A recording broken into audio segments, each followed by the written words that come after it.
जय मसीह की परमेश्वर के नाम की महिमा हो। आज हम देखेंगे होम बलि का चढ़ाया जाना, और ये हमें देखने को मिलता है उत्पत्ति उसका 8वां अध्याय की 20वीं आयत से लेकर 22वीं आयत तक। सिर्फ 3 ही आयत हम पढ़ेंगे, और आपके पास यदि बाइबल है तो याद दिलाते चले कि आप भी हमारे साथ खोल सकते हैं। उत्पत्ति 8 का 20 से 22 तक।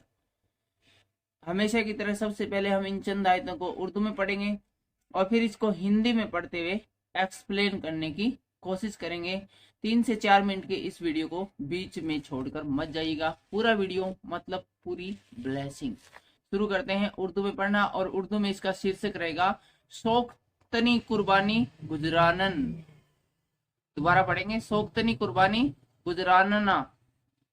तब नूह ने खुदावंद के लिए एक मजहब बनाया और सब पाक चौपाइयों और पाक परिंदों में से थोड़े से लेकर उस मजहब पर शौकतनी कुर्बानी चढ़ाई, और खुदावन ने उसकी राहत अंगेज खुशबू ली। और खुदावन ने अपने दिल में कहा, इंसान के सबब से मैं फिर कभी जमीन पर लानत नहीं भेजूंगा, क्योंकि इंसान के दिल का ख्याल लड़कपन से बुरा है, और न फिर सब जानवरों को जैसा अब किया है मारूंगा, बल्कि जब तक जमीन कायम है बीज बोना और फसल काटना, सर्दी और तपिश और गर्मी और जाड़ा और दिन रात मौकूफ न होंगे। परमेश्वर का वचन उर्दू में सुने जाने पर परमेश्वर आपको आशीष दे, बरकत दे। होम बलि का चढ़ाया जाना 20वीं आयत में कहते हैं, तब नूह ने यहोवा के लिए एक वेदी बनाई और सब शुद्ध पशुओं और सब शुद्ध पक्षियों में से कुछ कुछ लेकर वेदी पर होम बलि पर चढ़ाए। तो हम देखते हैं कि जब जल प्रलय हो गया, जल प्रलय रुक गया और सब कुछ ठीक हो गया, तो उसके बाद है जहाज से उतरने के बाद नूह ने है अपने परिवार और जितने भी जानवर उसके साथ थे उन सब की हिफाजत करने के लिए, खुदावंद का शुक्रगुजार करने के लिए एक वेदी बनाई, और एक वेदी बनाकर उसके ऊपर जितने भी उसके अंदर पशु थे पक्षी थे सबसे थोड़े थोड़े लेकर नूह ने क्या किया, परमेश्वर को होम बलि चढ़ाती।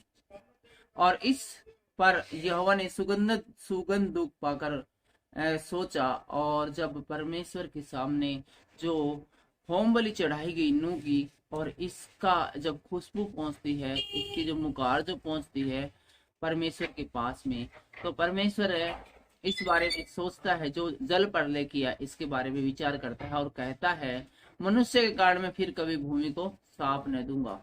और कहता है कि मनुष्य है वो कोई भी कितनी भी बड़ी गलती कर देगा, अब से लेकर जब से ये दोबारा से नई कायनात चालू हुई है, तो मैं फिर से कभी भूमि को साफ नहीं दूंगा, इस जमीन को फिर कभी मैं साफ नहीं दूंगा, श्राप नहीं दूंगा।